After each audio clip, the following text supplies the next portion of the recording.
thighs and his shoulders and his buttocks, but not enough to kill him. And so he remained, making great cry and lament for 2 days, after which he died. Sounds a little scary, doesn't it?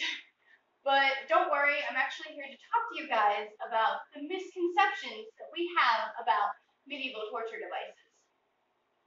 I find the medieval times fascinating. I have spent countless hours researching that time period for stories, my own personal comic, and I'm hoping that one day I can actually use my knowledge to become a historian.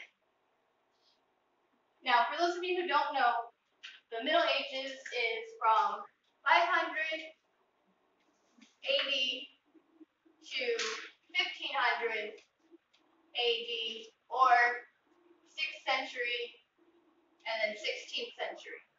That way we can just keep track of time periods. So now, for generations we've been misinformed about medieval torture devices due to historical embellishments. And I would like to take a few minutes to talk to you guys about 3 devices that we associate medieval, or 3 torture devices that we associate with the medieval times. So first we have an Iron Maiden, which is a mummy-shaped tomb that has spikes in it, so when you are put inside of it, you are impaled. That's also what my opening story was actually a man being impaled. You might also know about it from the movie Matilda. So the opening story was actually written by an archaeologist named John Philip Sabinkins.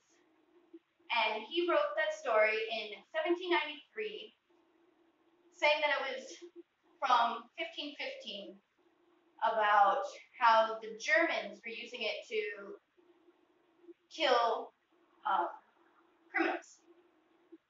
Later it was revealed that he actually had just made that up, and he was using it for his own personal embellishments. But by then it was too late, and everybody in the 18th century was making Iron Maidens for their castles. So secondly, I would like to talk to you guys about the rack. The rack was a wooden frame that would normally sit about diagonally, and it had a roller either on one end or both ends, and it was used to stretch out the victims. Now, I asked you guys, what do you think about for medieval torture devices? And you did say the rack. It is the symbol of medieval torture devices. It is, the cool thing to have in 1447, but it didn't actually exist in the medieval ages. It was very popular in 300 BC, not this time, and it was used over in Greece.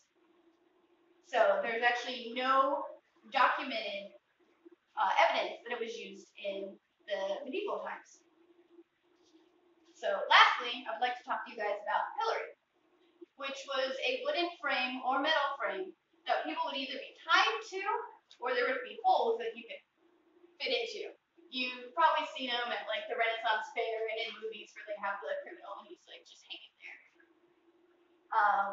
And this did exist. It is a real thing.